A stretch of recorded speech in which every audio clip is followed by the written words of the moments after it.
I am an accountant by trade, so I did what any accountant would do. I went online, I searched free PowerPoint template for Halloween.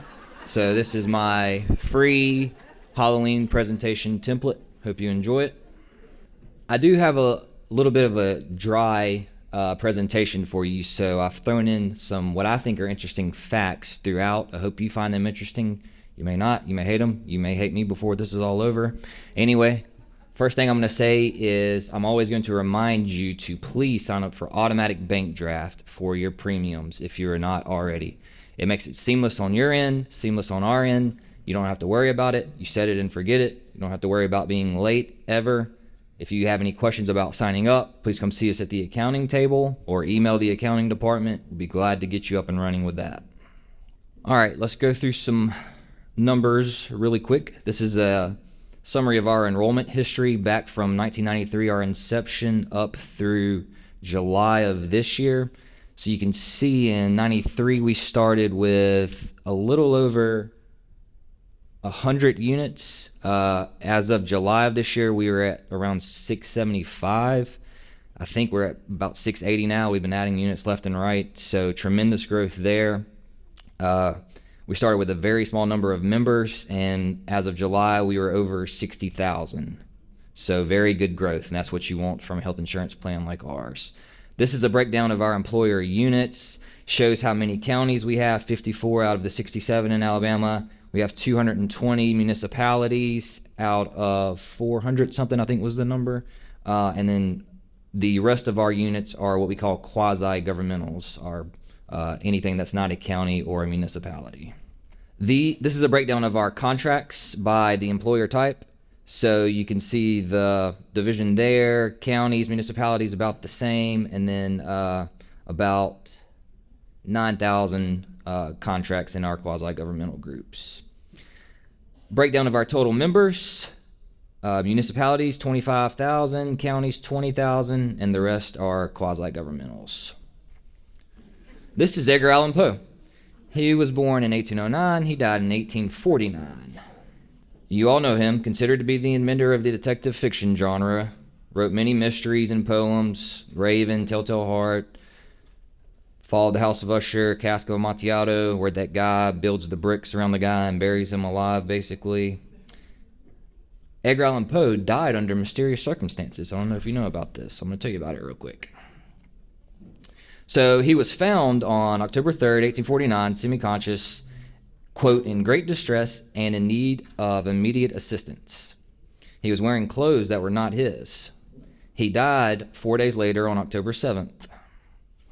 He was not lucid long enough to explain what happened to him when they found him, so he never regained consciousness to tell them what had happened to him.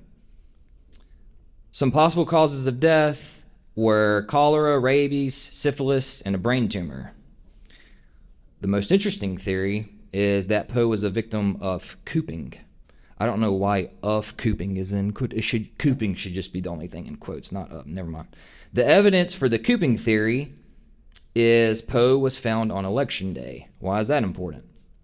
Cooping was a ballot box stuffing scam where victims were abducted off of the streets by local election gangs.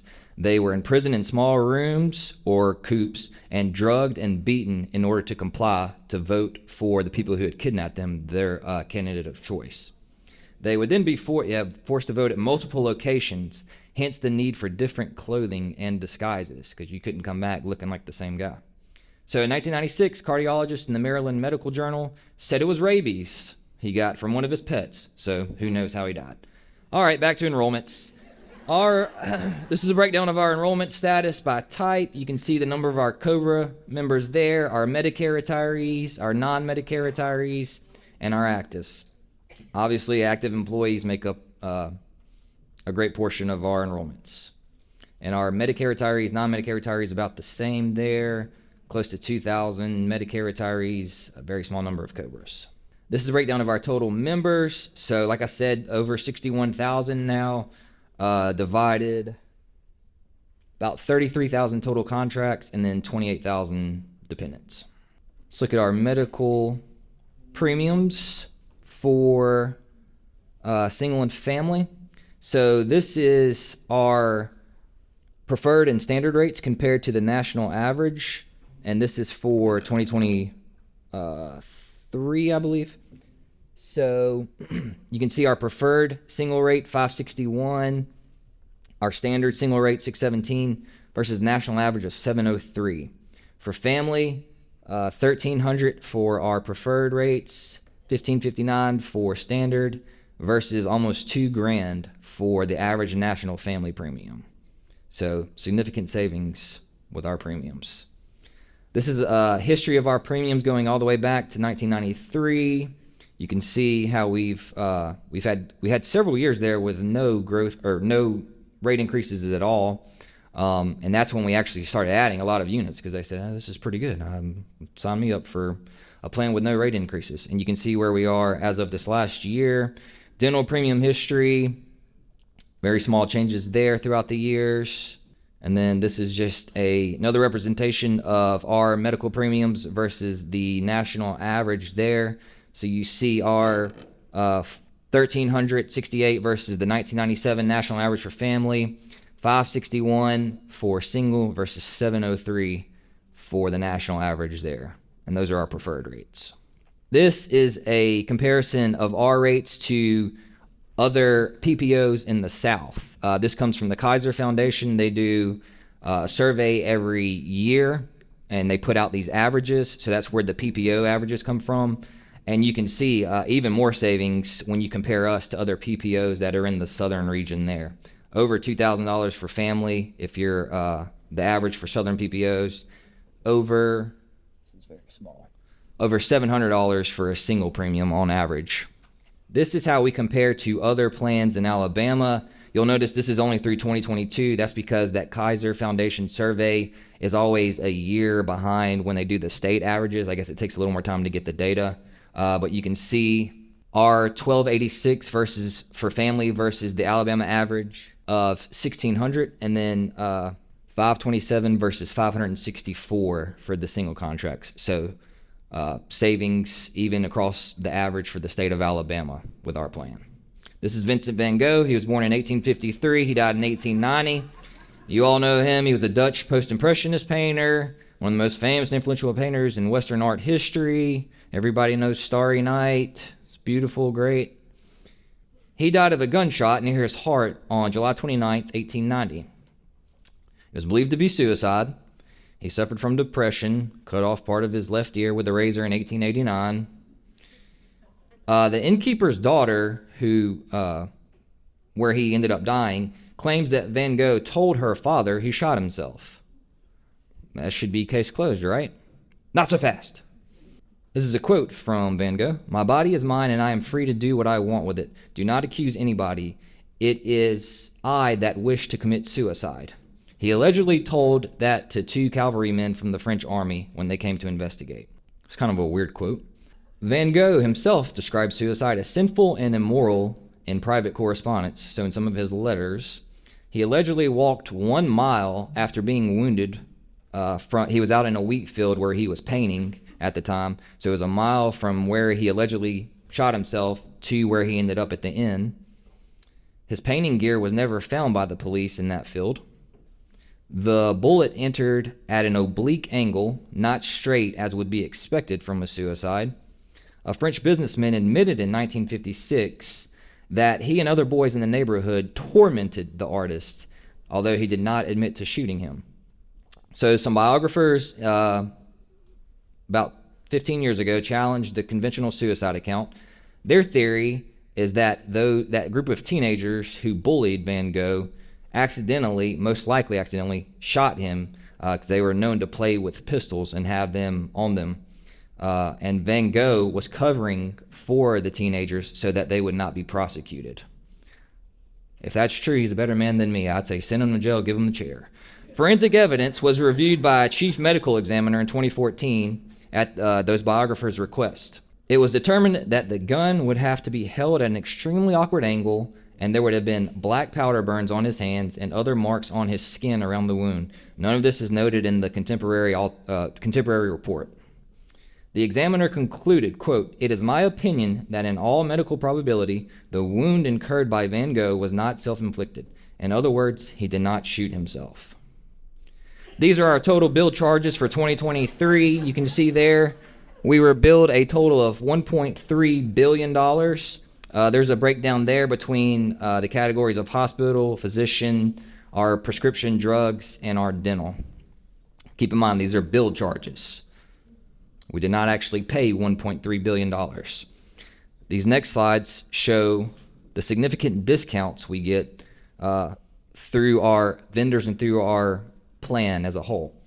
So you can see we paid only a fraction of what we were actually billed in each one of those categories.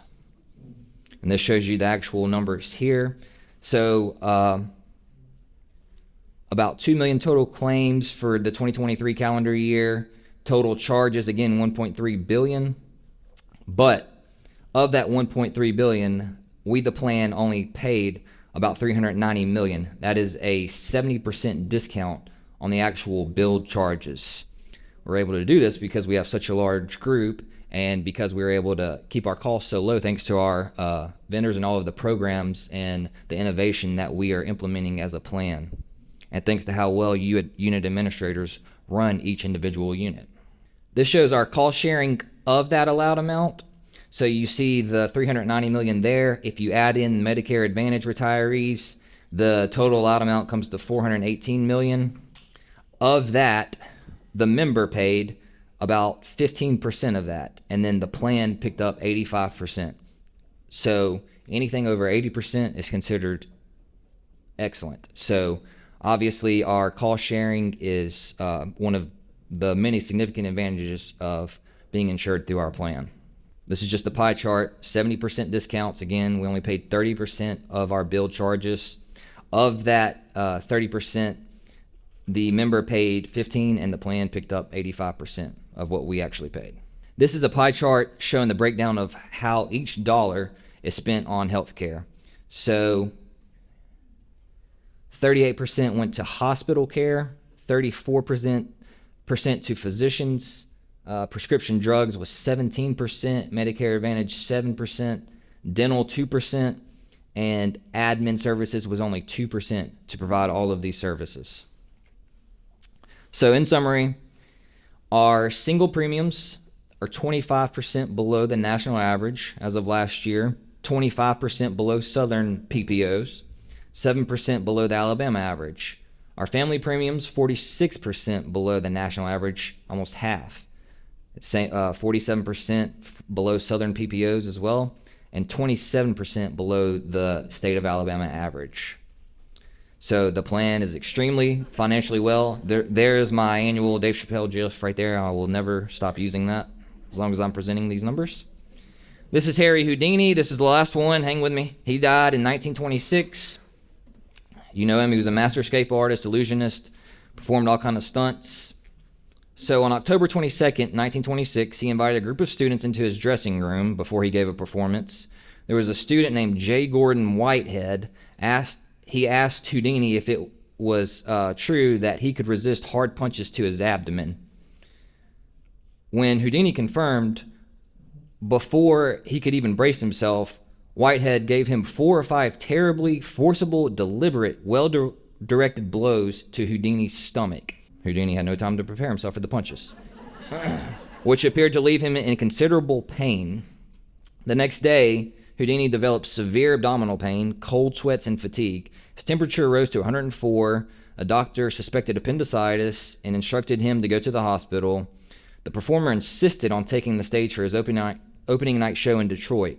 He proceeded to struggle through the routine before he collapsed immediately after the final curtain. The doctors removed his appendix, which was found to have ruptured several days earlier, but it had already poisoned his insides. He died shortly thereafter. Another recent biography contends that the magician's death may have been a carefully planned assassination by members of the spiritualist community.